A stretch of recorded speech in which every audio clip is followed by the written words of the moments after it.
గొప్ప దేవ, మీ ఘనమైన మీ ఉన్నతమైన నామానికి వందనాలు, స్తోత్రాలు.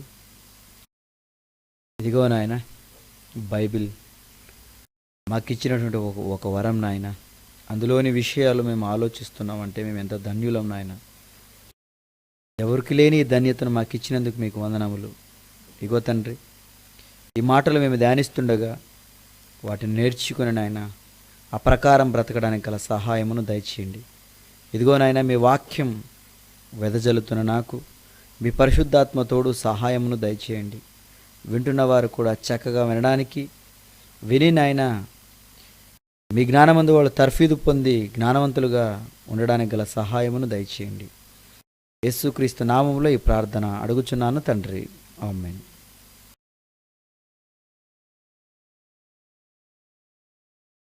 క్రీస్తునందు ప్రేమైన వారులారా, ప్రభు అయిన యేసుక్రీస్తు వారి పరిశుద్ధమైన నామములో మీ అందరికీ వందనములు.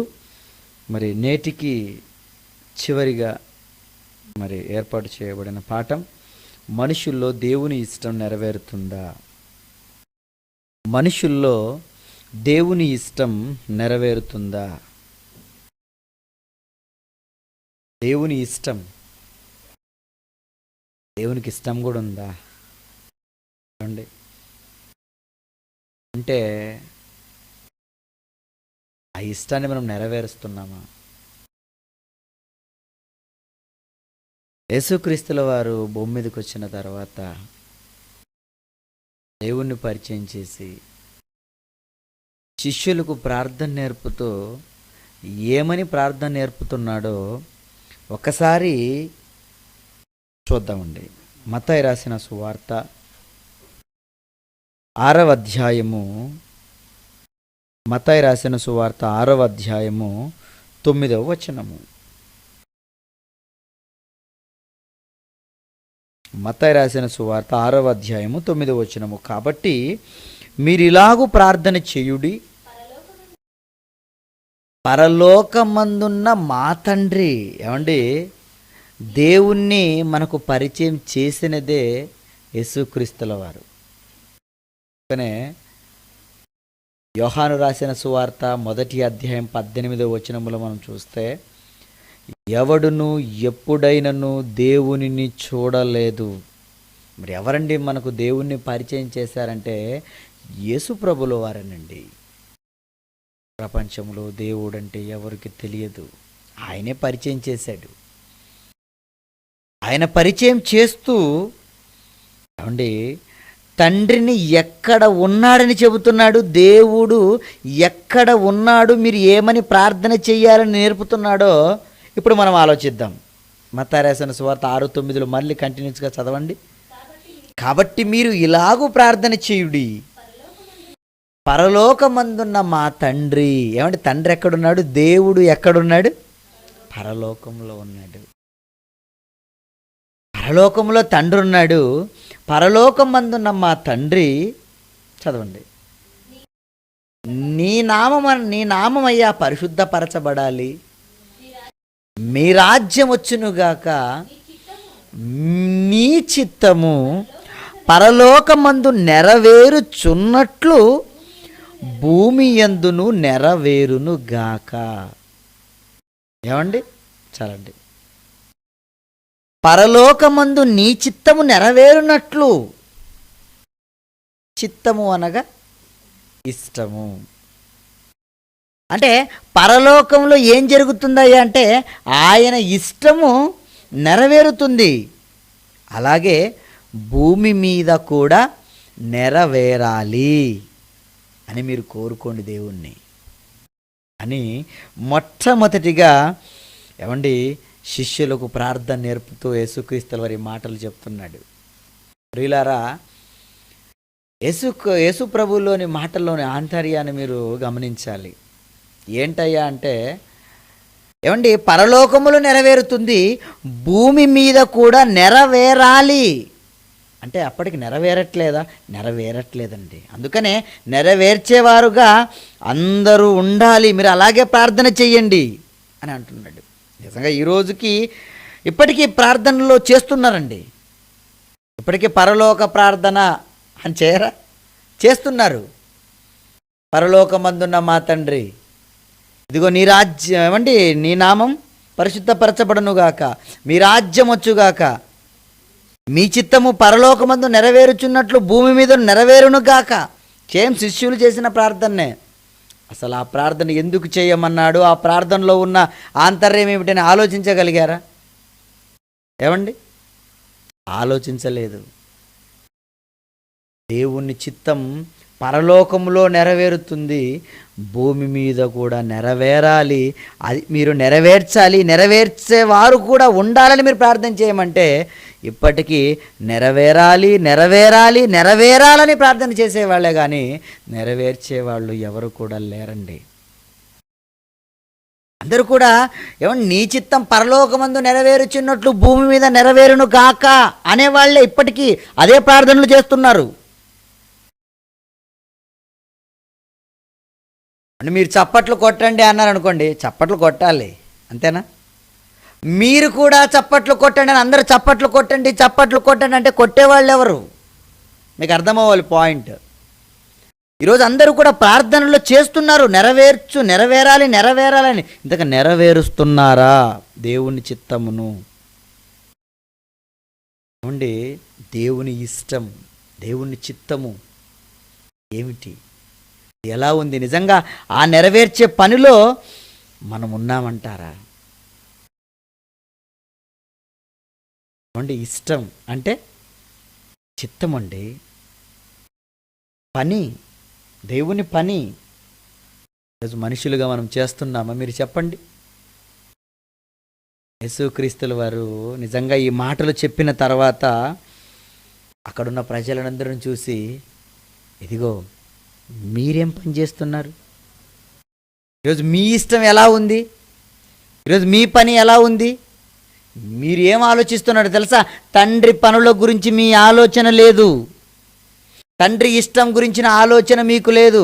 మీకు ఎలాంటి ఆలోచన ఉందంటే 6వ అధ్యాయం మత్తయి రాసిన సువార్త 25-26 వచనాల్లో అంటాడు, ఏమి తిందుమో, ఏమి తాగుదుమో, ఏమి ధరించుకుందుమో అని మీకు చింత ఉంది. దేవుని చింత, దేవుని పని, దేవుని ఇష్టం మీకు పట్టలేదు. మీకు ఎలాంటి ఆలోచనలు ఉన్నాయి? ఏమండి, దేవుని చిత్తం మీరు నెరవేరుస్తున్నారా? ఆయన పనిని మీరు చేస్తున్నారా? ఆయన ఇష్టాన్ని నెరవేరుస్తున్నారా? మీరు చెప్పండి. ఆయన చిత్తం నెరవేర్చుటలో ఎంతమంది పాలిభాగస్తులు అవుతున్నారు? అసలు దేవుని ఇష్టం అనేది నిజంగా అవుతుందంటున్నారా? ఒకసారి ఆలోచించండి. దేవుని విషయంలో ప్రియులారా, ఎలా దేవుని పని ఎలా చేయాలంటే ఎంత ఇంపార్టెంట్ అంటే, అదే మత్తయి రాసిన సువార్త 7వ అధ్యాయము 21వ వచనంలో మీరు చదివితే, మత్తయి రాసిన సువార్త 7వ అధ్యాయం 21వ వచనము, ప్రభువా ప్రభువా నన్ను పిలుచు ప్రతివాడును పరలోక రాజ్యములో ప్రవేశింపలేడు గాని పరలోకమందున్న నా తండ్రి చిత్త ప్రకారము చేయువాడే ప్రవేశించును. ఏమండి, ఏదో నన్ను ప్రభువా ప్రభువా అని నన్ను నమ్ముకున్నంత మాత్రాన మీకు పరలోకం రాదు. ప్రభువా ప్రభువా అని నన్ను పిలుచుట ఎందుకు, నేను చెప్పిన ప్రకారం చెయ్యక అంటాడు. దేవుడు చెప్పిన ప్రకారంగా చేయక దేవుని పిలవడం ఎందుకు? అర్థమవుతుందా? ఇక్కడ ఏమంటున్నాడు చూడండి, ప్రభువా ప్రభువా అని నన్ను పిలుచు ప్రతివాడు పరలోక రాజ్యములో ప్రవేశింపలేరు. మరి ఎవరు ప్రవేశిస్తారు? ఆ తండ్రి చిత్తమును నెరవేర్చిన వాళ్ళే ప్రవేశిస్తారు.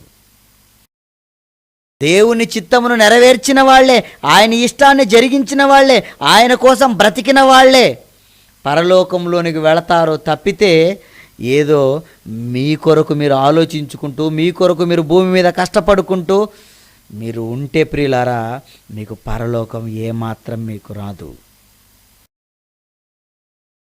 ఏమనుకుంటున్నారు ఆయన చిత్తం అంటే? ఏమవుతుందండి దేవుని ఇష్టాన్ని తెలుసుకోలేకపోతే, ఏమవుతుందండి దేవుని ఇష్టం నెరవేర్చలేకపోతే అని అనుకుంటున్నారా? దేవుని చిత్తము జరిగించకపోతే ఏమవుతుందో తెలుసుకొని దేవుని చిత్తం ఏంటో ఆలోచిద్దాం. ఏమండి, దేవుని చిత్తము నెరవేర్చకపోతే ఏమవుతుందో తెలుసుకొని దేవుని చిత్తం ఏంటో ఆలోచిద్దాము. దేవుని చిత్తము నెరవేర్చకపోతే ఏమవుతుందో ఒక్కసారి కొరింథీయులకు రాసినటువంటి మొదటి పత్రిక 10వ అధ్యాయము, కొరింథీయులకు రాసిన మొదటి పత్రిక 10వ అధ్యాయము 5వ వచనం నుంచి చదువుదాం. అయితే వారిలో ఎక్కువ మంది దేవునికిష్టులుగా ఉండలేకపోయిరి గనుక అరణ్యములో సంహరింపబడిరి. ఏమండి, అరణ్యములో సంహరింపబడ్డారు వాళ్ళని అర్హత్య చేసినందుకు. అరణ్యంలో సంహరింపబడ్డారు వాళ్ళు ఏదో చేసినందుకని ఉందా? ఎందుకు అరణ్యంలో సంహరింపబడ్డారంటే దేవునికి ఇష్టలుగా ఉండలేదు. దేవుని చిత్తమును ఎరిగిన వారుగా లేరండి, అందుకనే సంహరించేశాడు. దేవునికి ఇష్టలుగా ఉండాలి, లేకపోతే ఎంత డేంజర్ మీకు తెలుసా? ఏమండి, అదే అంటున్నాడు, వారిలో ఎక్కువ మంది దేవునికి ఇష్టలుగా. నువ్వున్నావా ఇష్టడుగా? ఇష్టడుగా లేకపోతే ఏం జరిగిందో తెలుసా? సంహారం, చంపేశాడు. ఎలా ఉండారా వాళ్ళు దేవునికి ఇష్టలుగా ఉండలేకపోయారంటే? ఎలా ఉంది ఒకసారి వాళ్ళ జీవితం చూసొద్దామా? దేవుడు వాళ్ళని ఎందుకు చంపేశాడండి? వాళ్ళు ఇష్టలుగా ఎందుకు ఉండలేదు? అసలు వాళ్ళ క్యారెక్టర్ ఏంటి, వాళ్ళ జీవితం ఏంటి అని మనం ఆలోచిస్తే నిర్గమాకాండము 16వ అధ్యాయము మొదటి 3 వచనాలు చదువుదాం. తరువాత ఆ ఇశ్రాయేలీల సమాజం అంతయు ఏలేము నుండి ప్రయాణమైపోయి వారు ఐగుప్తు దేశముల నుండి బయలుదేరినది 2వ నెల 15వ దినమున ఏలేమునకు మధ్యనున్న సీను అరణ్యమునకు వచ్చిరి. ఆ అరణ్యములో ఇశ్రాయేలుల సమాజమంతయు మోషే అహరోనుల మీద సణిగెను. ఇక్కడ సణుగులు గొనుక్కుంటున్నారంట ఒక్కరికొక్కరు. ఏంటికయ్యా ఆ సణుగులు, ఎందుకయ్యా అంటే అలాగే చదివితే ఇశ్రాయేలీలు అడుగుతున్నారు, మేము మాంసము వండుకొను కుండల యొద్ద కూర్చుండి తృప్తిగా ఆహారం తినినప్పుడు యెహోవా చేతి వలన ఎలా చావకపోతిమి? ఈ సర్వ సమాజమును ఆకలి చేత చంపుటకు ఈ అరణ్యములోకి మమ్మను అక్కడి నుండి తోడుకొని వచ్చితరా అని వారితో ననగా. ఏమంటున్నాడు చూడండి అక్కడ వాళ్ళు ఇశ్రాయేలీలు. ఏంటయ్యా ఈ అరణ్యంలో మమ్మల్ని చంపడానికి తీసుకొని వచ్చారా? ఏమండి, పాలు తేనెలకు ప్రవహించే దేశానికి దేవుడు నిజంగా వాళ్ళని నడిపిస్తున్న సందర్భంలో కదండి మాటలు. గొప్ప మాటలండి ఇవన్నీ. ఎన్నో గొప్ప అద్భుత కార్యములు వాళ్ళ కళ్ళు ఎదుట, ఇశ్రాయేలుల కళ్ళు ఎదుట మీరు చేశాడు. చెప్పండి, ఐగుప్తు ఫరో రాజు ఎదుట చేయబడిన అద్భుతాలు గొప్ప గొప్ప అద్భుతాలు కదా. వాళ్ళకు తీర్చిన తీర్పులు చాలా గొప్ప గొప్పవి కదా. అలాంటి తీర్పులు కళ్ళారా చూసినటువంటి ఇశ్రాయేలీలు ఏమండి అరణ్యంలో పోతుంటే ఎలా మాట్లాడుతున్నారో మీరు చూడండి. ఎలా మాట్లాడుతున్నారు ఏమండి? ఇదిగో మేము మాంసము వండుకొని కుండల యొద్ద ఉండి కూర్చుండి తృప్తిగా ఆహారమును ఏమండి తినునప్పుడు యెహోవా చేతి వలన మేము ఎలా చావకపోతిమి? తిండి మీదే ధ్యాస. నిజమండి, ఈరోజు మానవ ప్రపంచం తిండి మీద ఉన్నంత ధ్యాస దేని మీద లేదు. తిండి కోసమైతే ఎక్కడికైనా వెళతారు, భోజనం కోసం ఏదైనా చేస్తారు, దేవుని కోసం చెయ్యరు. ఇప్పటి నుంచి కాదు, అప్పటి నుంచే ఉంది చూడండి. అలా ఉంటే దేవునికి మీరు ఇష్టలుగా ఉండరు. ఏమండి, అలా ఉంటే దేవునికి మీరు ఇష్టలుగా ఉండరు. ఏమండి, అరణ్యంలో వెళుతున్నారు కదా, ఏమండి మాంసం ఎక్కడ దొరుకుతుందంటే కనీస జ్ఞానం లేదా చెప్పండి వాళ్ళకి? తిండిబోతులని చెప్పాలి వాళ్ళను. ఏమంటే తిండిబోతులు మాకు మరి వాళ్ళకి తిండిబోతులు ఎలాంటి తిండిబోతులు చూడండి. వాళ్ళ ఎలాంటి కోరిక ఉందట, కుండల దగ్గరే మాంసము వండుకొను కుండల దగ్గరే అలాగే వండుకుంటూ ఉండాలి, టేస్ట్ చేసుకుంటూ అలాగే చచ్చిపోవాలి. అబ్బా, ఎంత మంచి చావు కోరుకుంటున్నారండి వాళ్ళు, ఎంత మంచి చావు కోరుకుంటున్నారు చూడండి వాళ్ళు. ప్రియులారా, మనిషి జన్మ ఈరోజు ఎందుకు జరిగిందో, అసలు దేవుని ఇష్టాన్ని నెరవేర్చడానికి మనిషి వచ్చాడన్న సంగతి మరిచిపోయి ఈరోజు మనుషులు తిండి కోసమే పుట్టామన్నట్లు బ్రతుకుతున్నారండి. కాదా మీరు చెప్పండి? ఈరోజు విద్యలున్న కోటి విద్యలని చెప్పుకుంటున్నారు. ఇవి దేని కొరకు అండి ఉండేవి? కోటి కొరకు కాదా? ఈ కోటి కొరకు రేయింపగళ్ళు కష్టపడతాడు. దేవుని కోసం ఏ ఏ ఏ రేయింపగళ్ళు నువ్వు కష్టపడ్డావయ్యా? దేవుడు అని ఆయన ఒకడున్నాడు, ఆయన ఇష్టాన్ని నెరవేర్చడానికి భూమి మీదకి నేను వచ్చానని నీకు తెలుసా? ఆనాడు ఇశ్రాయేలులకు ఆయన్ను పరిచయం చేసుకుని నిజంగా నేను తప్ప వేరొక దేవుడు లేడని చెబుతూ వారిని నడిపిస్తున్నప్పుడు ఇశ్రాయేలు విసిగించారు. ఆయన పట్టించుకోవట్లేదు, ఆయన చిత్తాన్ని పట్టించుకోలేదు, ఆయనకి ఇష్టలుగా ఉండలేకపోయారు. ఏడుస్తున్నారు మాకు మాంసం కావాలని. అలాగే సంఖ్యాకాండం ఒకసారి చేయండి, ఇంకా వీళ్ళ ఎలా ఉన్నాయో అక్కడ కూడా మనం చూద్దాం. సంఖ్యాకాండము 11వ అధ్యాయము, సంఖ్యాకాండం 11వ అధ్యాయం 4వ వచనము.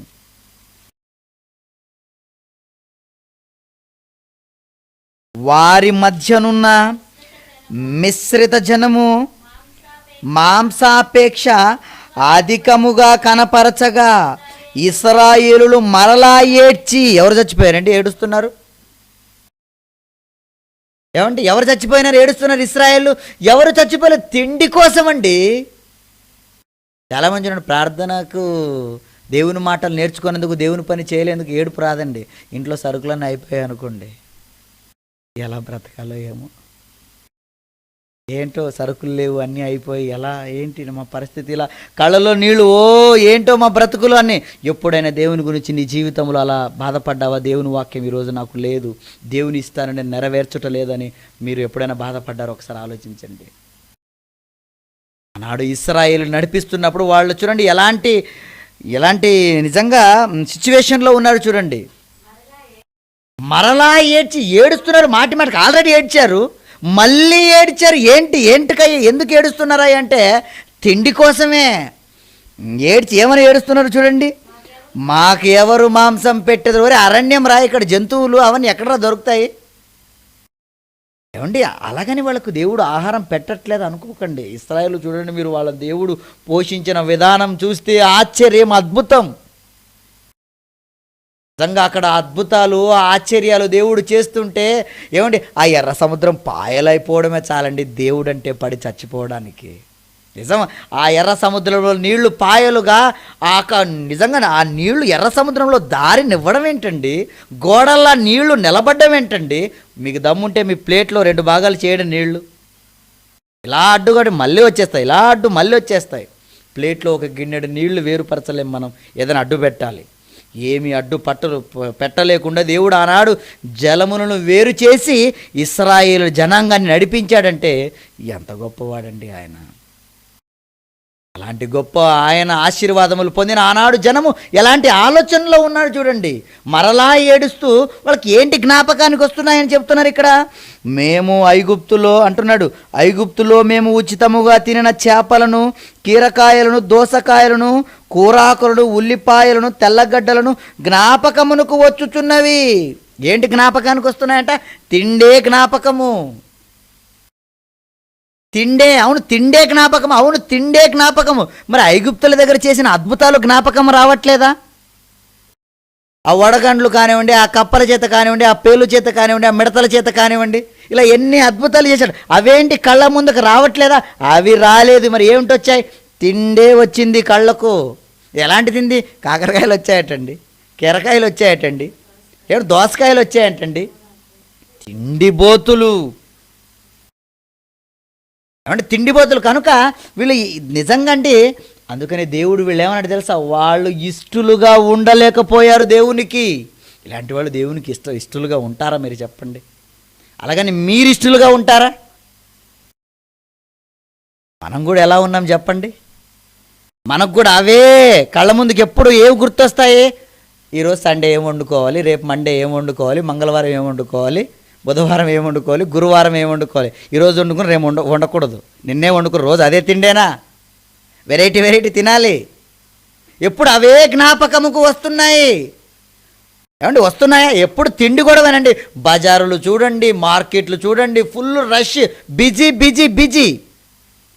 దేవునికి ఇష్టలుగా ఉన్నారంటారా మీరు చెప్పండి?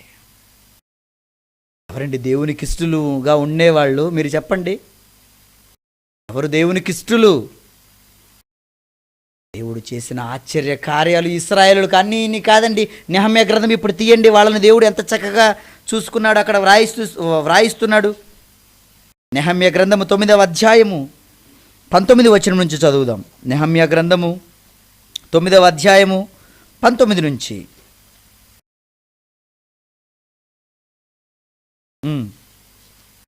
నెహమ్యా గ్రంథము 9:19 నుంచి. వారు ఎడారిలో ఉండగా నీవు బహువిస్తారమైన కృప కలిగిన వాడవై వారిని విసర్జింపలేదు.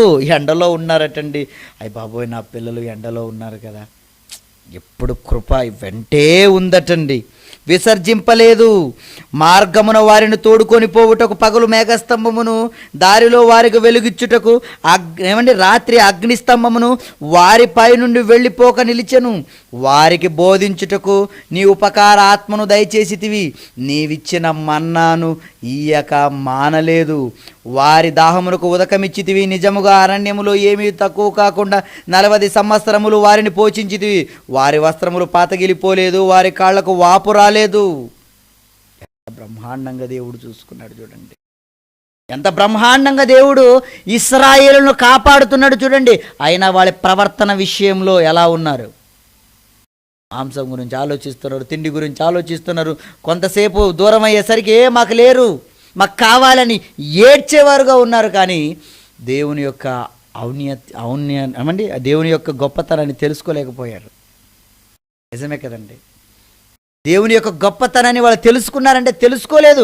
ఎంత చక్కగా దేవుడు వాళ్ళని కాపాడాడో చూడండి.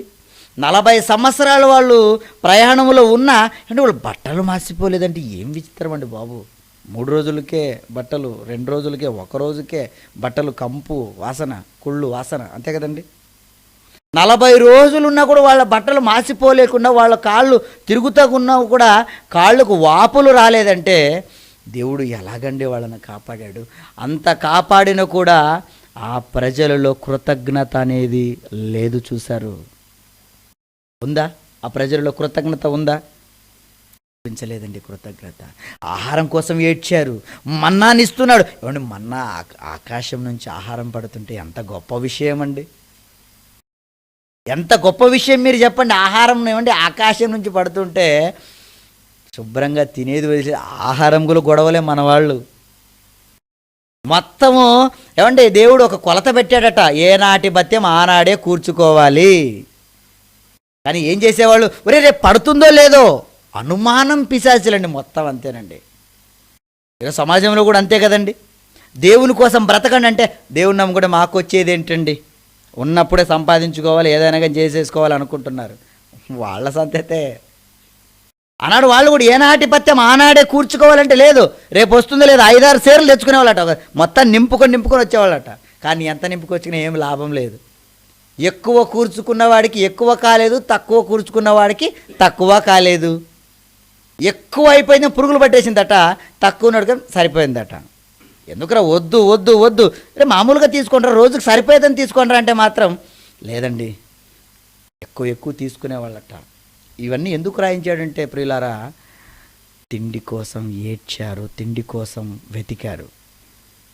వీటన్నిటిని ఆలోచించిన మనం, వీటన్నిటిని తెలుసుకున్న మనం ప్రియులారా, మనం తిండి కొరకు ఉంటే, మనము మన ఇష్టం నెరవేర్చేవారు అంటే ఈ శరీరం కోసం ఆలోచించి శరీర పోషణ కోసం ఆలోచించేవారుగా మనం ఉన్నామనుకోండి, ఖచ్చితంగా దేవునికి ఇష్టలుగా మనం ఉండము.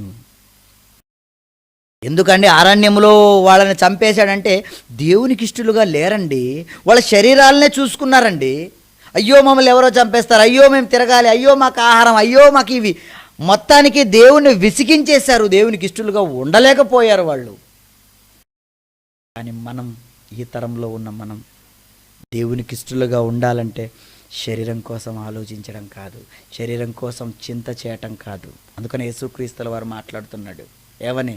ఇదిగో 6వ అధ్యాయము చదువుదాం ఇప్పుడు, ఎంత బాగా అర్థమవుతుంది ఇప్పుడు. 6వ అధ్యాయము, ఏమండి, మత్తయి రాసిన సువార్త 6వ అధ్యాయము 25, 26 వచనాలు. అందువలన నేను మీతో చెప్పునిదేమనగా, ఏమి తిందు మరి ఎందుకురా తిండి కోసం ఆలోచిస్తారు, తిండి తిండి తిండి అని ఆలోచించి ఆనాడు వాళ్ళు ఇశ్రాయేలులు చచ్చిపోయారు. దేవునికి ఇష్టం లేదు అలా తిండి కోసం ఆలోచించడము, శరీరం కోసం ఆలోచించడము దేవునికి ఇష్టం లేదు. ఏమి తిందుమో ఏమి త్రాగుదమని ఎందుకు ఆలోచిస్తున్నారో మీరు చెప్పండి. ఇంతకీ ఏమి తిందుమో ఏమి త్రాగుదుమో ఏమి ధరించుకుందుమో అని మీ ప్రాణములు గూర్చైనను, ఏమి ధరించుకుందాం మీ వస్త్రములు గూర్చైనను మీరు చింతించకండి. అరే ఎంతెందుకురా చేస్తారా మీరు, ఈ శరీరంలో ఎలా బ్రతకాలో ఏమో. నెలంతా సరుకులు తెచ్చి పెడతాడు అయినా కానీ ఎలా బ్రతకాలో ఏమో. నెలకు జీతం వస్తుంది అయినా ఎలా బ్రతకాలో ఏమో. అన్ని వంటలు వచ్చి చేయడానికి ఎలా వండుకోవాలో ఎలా తినాలో ఏమో. అవేనా ఆలోచనలు, అవేనా చింతలు? ఏమండి, ఇవన్నీ లేనివి చింత చేస్తే కరెక్ట్ అండి. పక్షులు మనలా కోత కోయలేవు, మనలాగా విత్తలేవు, మనలాగా నాటలేవు, మనలాగా ఇంట్లో తెచ్చి పెట్టుకోలేవు, మనలాగా వండి తినలేవు. ఏమండి, అవి చింత చేస్తే ఒకవేళ సరిపోతుందేమో. కానీ ఇవన్నీ విత్తనాలు వేస్తావు, కోస్తావు, కొట్టల్లో కోర్చుకుంటావు, నువ్వు తింటావు, నువ్వు చింత చేస్తున్నావేంట్రా బాబు అంటున్నాడు దేవుడు. మీకు అర్థమవుతుందా? యేసుక్రీస్తుల వారు వీటి కోసం మీ చింత ఉండకూడదు. ఆకాశ పక్షులను చూడుడి, అవి విత్తవు, కోయవు, కొట్లలో కోర్చుకొనవు. అవే చింత చేయలేనప్పుడు నువ్వు పక్షుల కంటే శ్రేష్ఠుడవు నువ్వు కాదా? నువ్వెంత గొప్పవాడివయ్యా, నువ్వు సాక్షాత్తు దేవుని కుమారుడివి. నువ్వు దేని కొరకయ్యా నువ్వు చింత చేస్తున్నావు? నువ్వు దేని కొరకు ఆలోచిస్తున్నావు? చింత చేసి చేసి చింతల నుంచి వచ్చేదే బాధ. ఆ బాధల నుంచి ఎన్నో ఫీలింగ్స్లోకి వెళ్ళిపోతాడు. చచ్చిపోయిన వాళ్ళు కూడా లేకపోలేదు, ఆత్మహత్యలు చేసుకుని. ఎందుకయ్యా చచ్చిపోయాడంటే చింతండి, అతనుకు బాధండి. ఏంటయ్యా బాధ? నువ్వు ఎవరి బాధను అర్థం చేసుకోవాలో తెలుసా? ఎవరి చిత్తాన్ని నెరవేర్చడం కోసం భూమి మీదకి వచ్చావో తెలుసా? యెషయా గ్రంథం ఏమండి, యెషయా గ్రంథము 43వ అధ్యాయము 21వ వచనం ఒకసారి చదువుకుందాం మనం. యెషయా గ్రంథము 43వ అధ్యాయము 21వ వచనము. నా నిమిత్తం అంటున్నాడండి దేవుడు, నా నిమిత్తము నేను నిర్మించిన జనులు, నా నిమిత్తం నా ఇష్టం నెరవేర్చడానికి నేను భూమి మీద జనులను నిర్మించాను. నా నిమిత్తమేరా. మీరేంటి మీ భార్యల కోసం ఆలోచిస్తున్నారు? మీరేంటి మీ ఇష్టాల కోసం ఆలోచిస్తున్నారు? నా ఇష్టం గురించి ఆలోచించండి మొదట. నేనే కదా మీకు ఊపిరిని పోసిన తల్లి గర్భంలో, నేనే కదా మీకు నిర్మాణం కలుగజేసిన వాడను, నేనే కదా తల్లి గర్భములో పడినది మొదలుకొని ముదిమి వచ్చు వరకు మేము ఎత్తుకొనివాడును నేనే కదా. దేవుడండి మనల్ని చేశాడు. దేవుడు కారణం ఎందుకు చేశాడో తెలుసా? తన ఇష్టాన్ని భూమి మీద మనం నెరవేర్చాలని. భూమి మీద తన పిల్లలుగా మనం ఉన్నాము, తన చెప్పినట్లు మనం జీవితాన్ని గడపాలనేనండి. కానీ ఎవరండి ఈరోజు ఆయన చిత్తాన్ని ఎరిగి భూమి మీద బ్రతుకుతున్నారు? మీరు చెప్పండి, ఎవరు బ్రతుకుతున్నారు భూమి మీద ఆయన చిత్తాన్ని ఎరిగి? అండి, ఎక్కడో ఒక ఊరిలో నుంచి ఇక్కడికి వచ్చామంటే దేనికోసం వచ్చే, కారణం లేనిదే మనం రాలేము కదండి. పని ఉంటేనే కదా మనం ఇక్కడికి రావాలి, ఇక్కడికి వచ్చి కూర్చోవాలి, దేవుని మాటలు వినాలి. ఏమండి, ఏ పని లేనిదే మీ జననం జరిగిందా? మీరు చెప్పండి. మీరు ఎందుకు వచ్చారయ్యా అంటే దేవుని ఇష్టం నెరవేర్చడానికే వచ్చారు మీరు. దేవుని ఇష్టం ఏంటయ్యా అంటే ఇదిగో దేవుని ఇష్టం ఏంటో యేసుక్రీస్తుల మాటల్లో మనం చూద్దాం. యేసుక్రీస్తుల వారిలో మాటల్లో ఆయన ఏమంటున్నాడో, దేవుని ఇష్టం ఏంటో హెబ్రీయులకు రాసిన పత్రిక 10వ అధ్యాయము, హెబ్రీయులకు రాసిన పత్రిక 10వ అధ్యాయం 5వ వచనం నుంచి మనం చదువుదాం.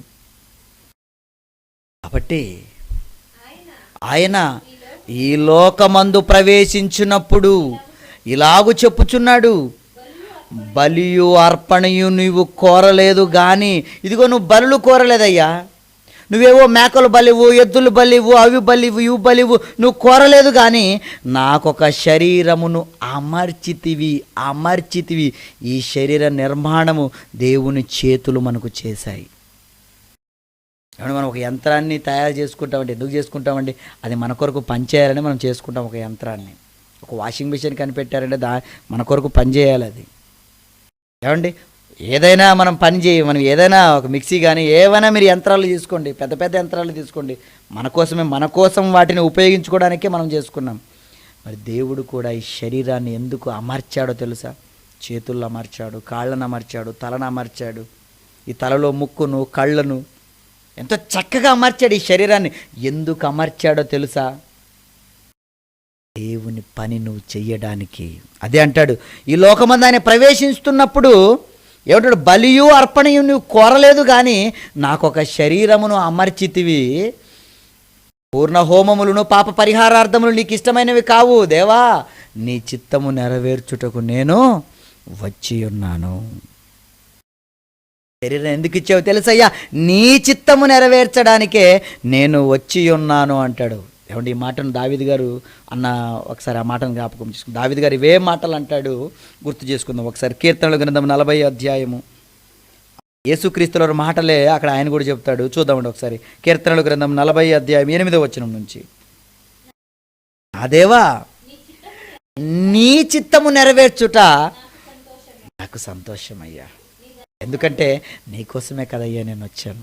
నువ్వు చెప్పిన పని చెయ్యడానికే, నీ చిత్తము చొప్పున జరిగించడానికే కదయ్యా నేను భూమి మీదకి వచ్చాను. అది నాకు సంతోషమయ్యా. ఏమండి, సంతోషంగా దేవుని చిత్తాన్ని నెరవేర్చేవారుగా మనం అందరూ ఉన్నామా? ఏంటండి దేవుని చిత్తము? దేవుని చిత్తం అంటే దేవుని పని చెయ్యడమేనండి, ఆయన చెప్పినట్లు బ్రతకడమేనండి. ఇంకా చెప్పాలంటే సత్క్రియలు అన్నాడు, మరియు మనము వాటి యందు నడుచుకొనవలెనని అంటాడు. ఎఫెసీయులకు రాసిన పత్రిక 2వ అధ్యాయం 10వ వచనం ఒకసారి చదవండి. ఎఫెసీయులకు రాసిన పత్రిక 2వ అధ్యాయము 10వ వచనం. మరియు వాటి యందు మనము నడుచుకొనవలెనని. వేటి యందు? ఇదిగో దేవుడు చెప్పినట్లు, ఇదిగో వాక్య ప్రకారంగా మన బ్రతుకు ఉండాలని, ఆయన చిత్తమును అనుసరించి మన బ్రతుకు ఉండాలని, అలా మనము నడుచుకోవాలని దేవుడు మనల్ని చేశాడండి.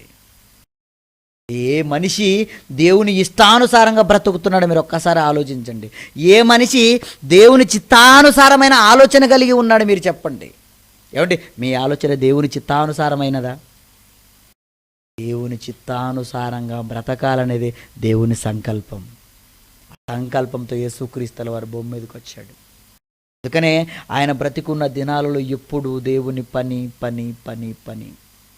యేసుక్రీస్తుల వారండి, నేనే మార్గం, నేనే జీవం, ఆ ద్వారానే మీరు తండ్రి దగ్గరకు రావాలని చెప్పాడే మనకు మార్గమై ఉన్న మన అన్న అయినటువంటి యేసుక్రీస్తుల వారండి. ఆయన మనకు మార్గాన్ని చూపుతున్నాడు. ఏంటో తెలుసా? ఆ మార్గము దేవుని పని నువ్వు చెయ్యాలయ్యా. ఇదిగో నేను చేస్తున్నాను చూడు, ఒక్కసారి నన్ను చూడు, నన్ను ధరించుకున్నారు కదా మీరు కూడా అవే చెయ్యాలి. ఇదిగో రండి వెళదాం రండి, ఇదిగో వెళదాం రండి. మార్కు రాసిన సువార్త పిలుస్తున్నాడు. మార్కు రాసిన సువార్త 1వ అధ్యాయం 38వ వచనం. మార్కు రాసిన సువార్త 1వ అధ్యాయం 38వ వచనము చదవండి ఒకసారి.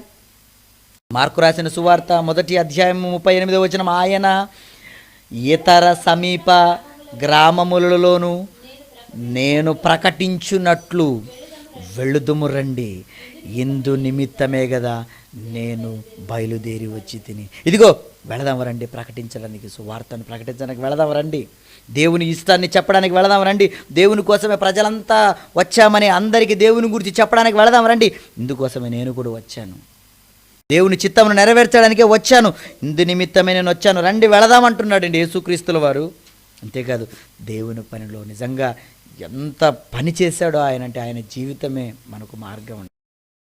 యోహాను రాసిన సువార్త, ఇంకొక మాట, యోహాను రాసిన సువార్త 4వ అధ్యాయము 34వ వచనం. యోహాను రాసిన సువార్త 4వ అధ్యాయము 34వ వచనం. దేవుని పనిలో ఎంత మునిగిపోయాడో నిజంగా ఈ మాటలు చదువుతున్నప్పుడు హృదయం అంతా ఒకలాగా అయిపోతుందండి. ఎందుకంటే ఈరోజు మనం ఎలా ఉన్నాము, ఒకనాడు క్రీస్తు మనల్ని ఎలా బ్రతకమన్నాడు, మనకు ఎలాంటి పనులు అప్పగించి వెళ్ళాడు. యేసుక్రీస్తుల వారు ఆకలిగా ఉన్నాడండి. ఆల్రెడీ వాక్యం ప్రకటించాడు, బోధన చేశాడు. శిష్యులు భోజనానికి వెళ్ళారు. భోజనం తీసుకుని అలాగే ఏమంటే భోజనం వాళ్ళు చేసి ఈయనకు కూడా తీసుకురావడానికి వెళ్ళారేమో. అందుకనే ఇదిగో భోజనం చేయనని వేడుకుంటున్నారు, భోజనం తెచ్చారు. కానీ ఈ లోపలే వాళ్ళు భోజనంకి వెళ్ళే లోపలే అక్కడ ఒక ఆమెకు వాక్యాన్ని చెప్పేశాడు యేసుక్రీస్తుల వారు. చెప్పేసిన తర్వాత యేసుక్రీస్తుల వారు మాటలు వింటుంటే ఆశ్చర్యం వేస్తుంటుందండి. చదవండి ఇప్పుడు ఎంత బాగుంటుంది ఆ మాట. యేసు వారిని చూచి, నన్ను పంపిన వాని చిత్తము నెరవేర్చుటయు ఆయన పని తుద ముట్టించుటయు నాకు ఆహారమై ఉన్నది. వేడుకుంటున్నారండి, ఆహారం తినయ్యా తినయ్యా తినయ్యా. పని తుద ముట్టించుటయే నాకు ఆహారం. ఎంతమంది అనగలుగుతున్నాం చెప్పండి? ఎంతమంది దేవుని పనే నాకు ఆహారం అనుకుంటున్నారు చెప్పండి? నువ్వు ఆహారం కోసం దేవుని పని వదులుకుంటావు, ఆయన ఆహారాన్నే వదులుకున్నాడు దేవుని పని కోసం. ఆయనకు తేడా. క్రైస్తవులుగా పేరు మాత్రం మనకుంది కానీ ఏమండి, అందుకని అంటాడు జీవించుచున్నావు అన్న పేరు మాత్రం నీకుంది కానీ నువ్వు మృతుడవే. ఏమండి, ఈరోజు క్రైస్తవులలో ఉన్నది అదే. పేరుకు మాత్రం జీవం కలిగి ఉన్నావు కానీ దేవుని పని నీలో ఎంత మాత్రము లేదు. దేవుని పని నీలో ఉంటే నువ్వు దేవుని కోసం ఎలా ఉండేవాడువు తెలుసా? దేనినైనా సాక్రిఫైస్ చేసేవాడుగా ఉండేవాడు నువ్వు. నీ ఆహారం ఒక లెక్క నీకు. యేసుక్రీస్తు ఆహారాన్ని కూడా లెక్క చేయలేదంటే, ఈయన ఆహారాన్ని లెక్క చేయట్లేదా? ఎందుకు లెక్క చేయట్లేదండి బాబు? ఈరోజు ఆహారాన్ని ఎంతగా లెక్క చేస్తున్నాడో తెలుసా? వాక్యాన్ని అయ్యా త్వరగా ముగించండి, టైం అవుతుంది, భోజనాలు పెట్టాలి.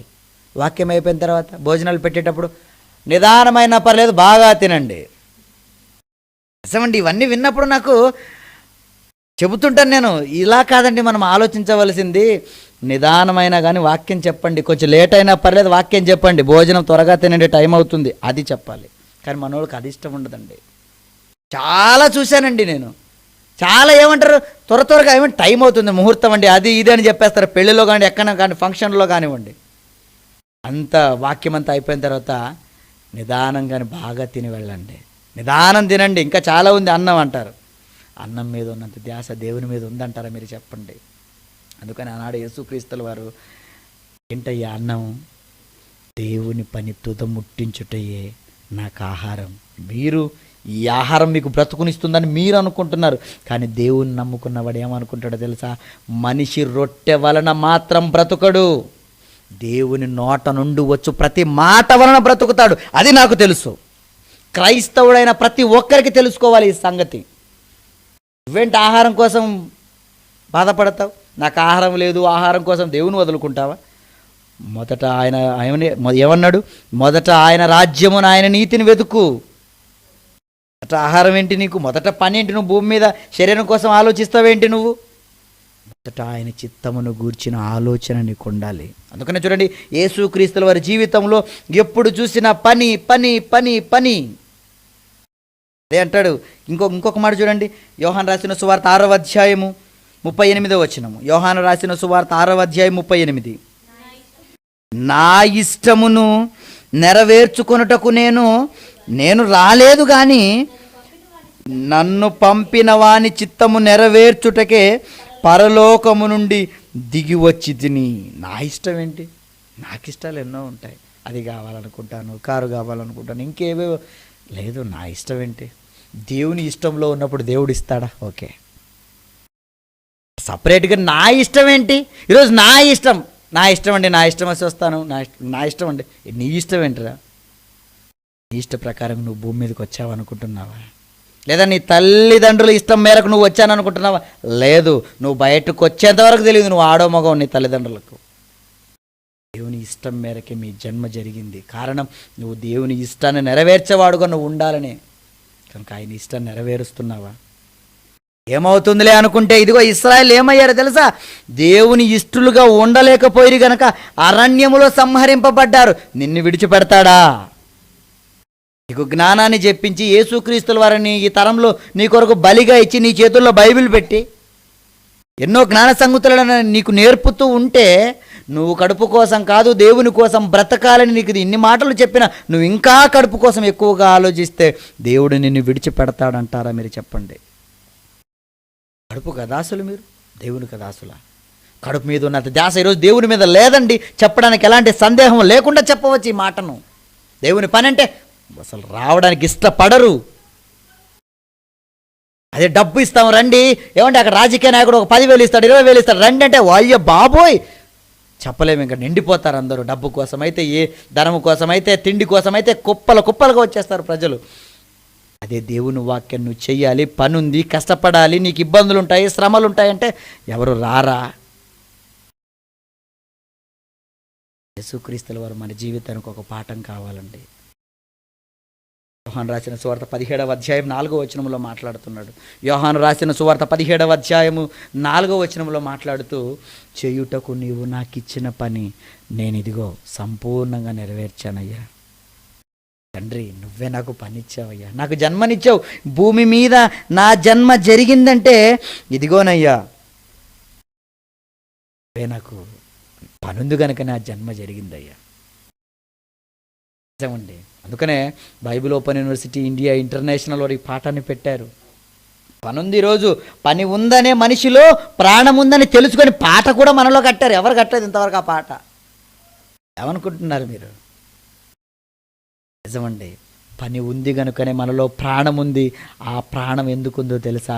దేవుని ఇష్టాన్ని నెరవేర్చడానికే ఉంది. ఆ దేవుని ఇష్టాన్ని నువ్వు నెరవేరుస్తున్నావా? నెరవేరుస్తుంటే నీ జీవితం చాలా బాగుంటుంది.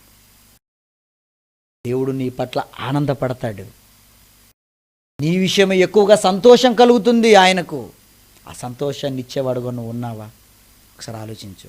దేవుని ఇష్టాన్ని నెరవేరిస్తే దేవుడు ఎలాంటి దీవెనిస్తాడో ఒకసారి ఆ మాటను కూడా చూద్దాం. చూడండి, ఏమండి, యోహాను రాసిన సువార్త 8వ అధ్యాయము, యోహాను రాసిన సువార్త 8వ అధ్యాయము 29వ వచనాన్ని చూద్దాం.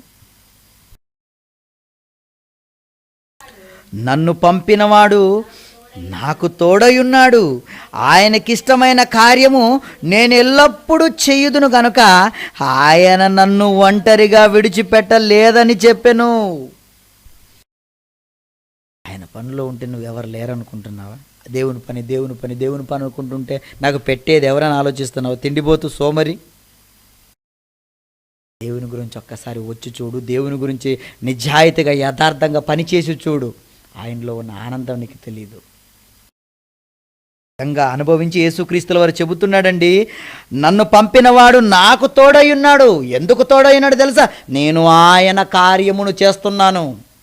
ఎందుకంటే ఆ పని కోసమే కదా నేను వచ్చాను. ఆయన పని కోసమే నేను వచ్చినప్పుడు నా కోసం ఆయన ఆలోచించడా? సింపుల్ లాజిక్ అర్థం చేసుకోండి. మీరు ఫ్యాక్టరీకి వెళ్తారు పని చేయడానికి, యజమాని చెప్పిన పని చేయడానికి. ఆయన పని చేస్తున్నాం, నీకు ఇష్టమైన దాని గురించి ఆలోచించడా? మీకు శరీరానికి సంబంధించి మీకు టైం టు టైం టీ కావాలి, మధ్యాహ్నం భోజనం కావాలి, స్నాక్స్ కావాలి, నీకు జీతం ఇవ్వాలి. ఆలోచిస్తారా? మీరు చెప్పండి. వీళ్ళే భూమి మీద నీకు పని పెట్టిన వాళ్ళే కడుపును పోషించే వాళ్ళే ఆలోచిస్తున్నారా? ఏమండి, వీళ్ళే. మన పుట్టుకొక కారణం ఆయనే కదా. ఆయన పనిలో మనం ఉంటే మన గురించి ఆలోచించడా? ఒకసారి ఆలోచించండి. ఆలోచిస్తాడా? నమ్మకం లేదు ఈరోజు మనిషికి. దేవుని పని చేసి అమ్మ బాబో ఈ పని వదిలేసి నేను దేవుని కోసం రావాలా? అయితే నా ఉద్యోగం పోతుందండి. అయితే మమ్మల్ని తీసేస్తారా? తీసేయి, ఇంకొక ఉద్యోగం పని లేదా? కడుపు కోసం కాదయ్యా నువ్వు వచ్చింది, దేవుని చిత్తాన్ని నెరవేర్చడం కోసం వచ్చావు. ఆ దేవుని చిత్తం నువ్వు నెరవేరుస్తూ ఉంటే దేవుడు నీకు తోడుంటాడు. దేవుడు తోడుంటే నీ జీవితం ఎలా ఉంటుందో తెలుసా? అద్భుతంగా ఉంటుందండి. చాలా అద్భుతం. నిజం, చాలా అద్భుతంగా ఉంటుంది దేవుడు తోడుంటే.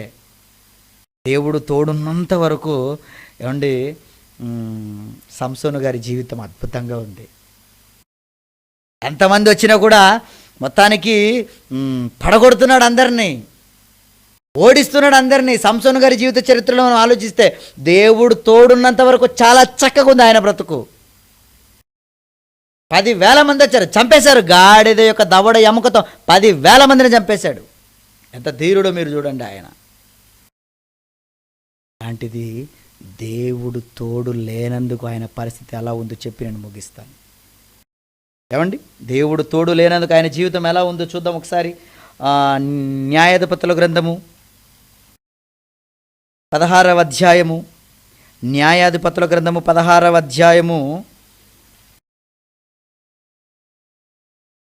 ఏమండి 20 వచనాన్ని ఒకసారి చదువుదాం. సంసోను, ఫిలిస్తీయులు నీ మీద పడుచున్నారని చెప్పగా అతడు ఆ నిద్ర మేరుకొని ఎప్పటి ఎట్లు నేను బయలుదేరి విరజిమ్ముదుననుకొనెను. ఏమనుకున్నాడు చూడండి ఇక్కడ, ఎప్పటి ఎట్లు నేను విరజిమ్ముదుననుకొనెను అన్నాడు. అయితే దేవుడు తనను ఎడబాసెనని అతనికి తెలియలేదు. దేవుడు ఎడబాసెనంటే దేవుడు తోడుగా లేడు. తోడుగా దేవుని ఇష్టాన్ని మర్చిపోయాడు సంసోన్. చరిత్రలో ఆయన జీవితాన్ని మనకు ఎందుకు రాయించాడో తెలుసా? ఆయన ద్వారా మనం బుద్ధి నేర్చుకోవాలి. దేవుని కార్యములు చెయ్యనందుకు, దేవుని ఇష్టాన్ని నెరవేర్చినందుకు ఆయనకు తోడు దొరకలేదు. కనుక ఆయన జీవితం ఎలా ఉంది? బాగలేదు. కళ్ళు తీసేశారు, బందీగా తీసుకొని పోయారు, మొత్తానికి కారాగృహంలో వేసే చిత్రహింసలు పెడుతున్నారు. దేవుడు తోడు లేకపోతే పరిస్థితి చూడండి ఎలా ఉంది సంసోను గారిది. ఎప్పట్లాగే విరజిమ్ముదని అనుకున్నాడట. ఓహో, అప్పుడు నేను అంతమందిని చంపానులే, ఇంతమందిని చంపానులే అనుకున్నాడట. కానీ ఏమైందంటే అతని జీవితం, దేవుడు ఎడబాసనని తెలియలేదు. దేవుని పనిలో మీరు ఉన్నంత వరకు ప్రియులారా దేవుని తోడు మీకుంటుంది. ఎప్పుడైతే మీరు దేవుని పనిలో విడిచి లోకాన్ని మీరు ఎక్కువ ప్రేమిస్తారో, లోకంలో ఉన్న పనిని మీరు ఎక్కువ ప్రేమిస్తారో, దేవుడు మిమ్మల్ని ఎడబాసేస్తాడండి. దేవుడు మీకు తోడుగా ఉండడండి. తర్వాత ఏం జరిగింది? 28వ వచనం కూడా చూడండి. అప్పుడు సంసోను గారు ఏం చేస్తున్నాడు? అప్పుడు సంసోను, యెహోవా ప్రభువా, దయచేసి నన్ను జ్ఞాపకము చేసుకొనుము, దయచేసి ఈసారి మాత్రమే నన్ను బలపరచుము. నా 2 కన్నుల నిమిత్తము ఫిలిస్తీయులను ఒక్కమారే దండించి పగ తీర్చుకొమ్మని యెహోవాకు మొరపెట్టి, అయ్యా నువ్వు చెప్పిన పని మర్చిపోయానయ్యా. ఏంటయ్యా నువ్వు చెప్పిన పని? నువ్వు చెప్పిన చిత్తం ఏంటి? నువ్వు చెప్పిన ఇష్టం ఏంటి? నా పట్ల నువ్వు జరిగించాలనుకున్నది ఏంటి? ఫిలిస్తీయులను అంతం చేయాలన్నదే కదయ్యా. అయ్యా అది నెరవేరుస్తానయ్యా. అయ్యా ఈసారి మాత్రమే జ్ఞాపకం చేసుకోవయ్యా, ఈసారి మాత్రమే జ్ఞాపకం చేసుకోవయ్యా. మళ్ళీ దేవుడు పని ఇచ్చేశాడండి.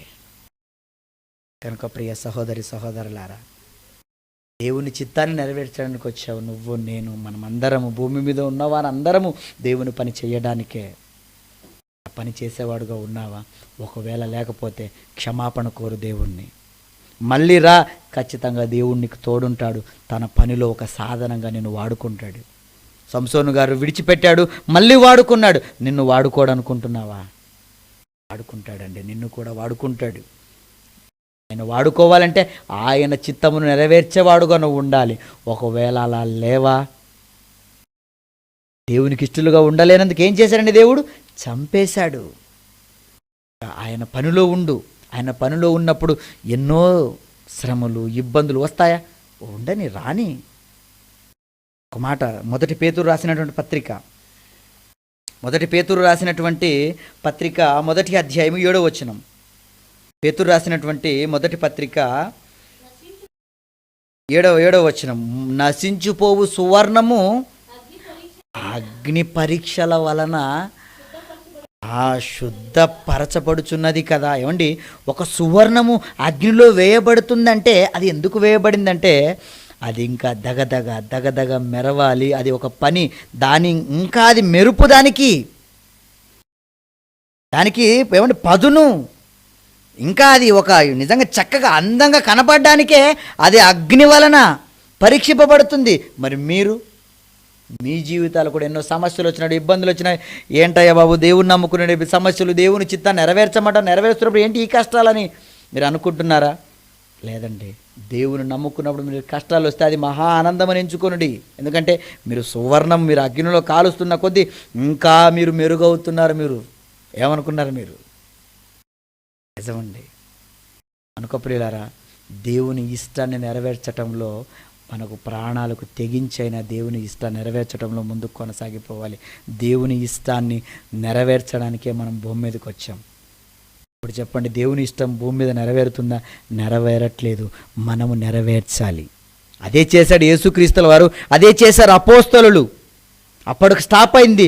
మళ్ళీ దేవుని పని చెయ్యాలి, దేవుని చిత్తాన్ని నెరవేర్చాలని Bible open university India international ద్వారా మళ్ళీ ఈ మాటలు ప్రారంభమయ్యాయి. కనుక ఈ మాటలు విన్న మీరందరూ ప్రియులారా, దేవుని మాటలను మనసులో పెట్టుకొని ఆయన చిత్తాన్ని నెరవేర్చడంలో మీరందరూ ఆయన పనిలో నిమగ్నం అవ్వాలని కోరుకుంటూ ఈ పాటను ముగిస్తూ ప్రార్థన చేసుకుందాం. క్రీస్తు యేసునందు అతిమిక్కిలిగా మమ్మల్ని ప్రేమించినటువంటి మా ప్రియ పరలోకపు తండ్రి, మీ ఉన్నతమైన మీ ఘనమైన నామానికి వందనాలు, స్తోత్రాలు. ఇదిగోనయ్యా, నీ మాటలు ఆలోచించాము. ఆలోచించిన మాటలు మేము ఆలోచించిన మట్టుకు కాకుండా వాటిని అనుసరించి బ్రతకడానికి గల సహాయముని మీరు దయచేయమని, మీ మాటలు వింటున్న ప్రతి ఒక్కరిని జ్ఞాపకం చేసుకోండి. మీ చిత్తాన్ని నెరవేర్చుటలో వారు కూడా మరి ప్రయాసపడడానికి కావలసిన సహాయమును దయచేయమని, మరింతటి మరి ఈ ధన్యతను మాకు ఏర్పాటు చేసిన అన్నలను బట్టి మీకు వందనములు. మాకు ఇంతటి జ్ఞానాన్ని నేర్పిన ఆత్మీయ తండ్రిని బట్టి వందనములు. యేసుక్రీస్తు నామములో ఈ ప్రార్థన అడుగుచున్నాను తండ్రి, ఆమేన్.